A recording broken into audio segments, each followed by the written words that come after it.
Ka qenë deri në dhjetor të shfrytzu preparatorëve ilegal, të cilët janë mbyll, edhe në dhjetor posta e ka marrë pronësinë, e ka rikthy, edhe atëherë kam punu për me renovu për me hapë. Përgëzoj për këtë punë që kemi bërë që po e kurorëzojmë sot.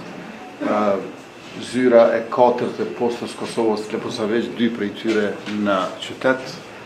Faleminderit shumë postës Kosovës, Ministrisë Ekonomisë dhe Komunës Leposavićit.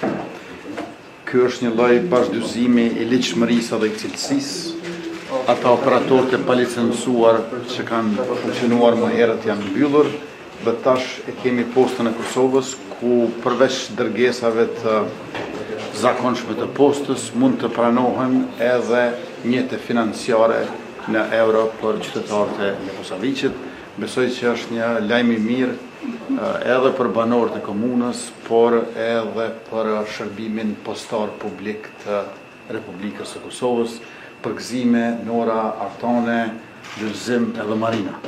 Më theksohet që posta e Kosovës dikur ka operuar me humbje, e tash me kryeshefën e re, Nora Racin, operon me fitim, dhe përveç kësaj ka shtrirje territoriale gjithandej anë kënd komunave të Kosovës dhe për brenda komunave edhe në zonat të cilët janë më larg prej qyteteve e qytetave, sepse dhe andej ka banor.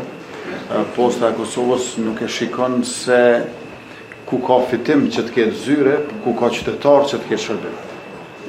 Përgëzime dhe juve dhe shtetit Kosovës, qeverisë, ju falenderoj shumë, e falenderojmë edhe postën e Kosovës, sa e di unë edhe në Leshak është një pikë atje, edhe atje ju kësha bo, ju ftoj që shkoni edhe atje të qeni, atë pikë postës. Planet unë ajon që t'jemi në sana prezent aty ku ka nevoj qytetarit, shërbehet ne edhe si operator publik, postari vetëm për shërbime postare, kemi edhe obligim ligjor, po edhe moral që gjindemi pranë qytetarëve anë kanë Kosovës. Kjo zyrë dhe kjo angazhim besoj në komunën e juaj tregon për kushtimin dhe seriozitetin e kompanisë tonë, ndërmarrjes tonë, po dhe të qeverisë në përkrajen që na ka ofruar me zgjerimin e zyrave postare anë mban vendit.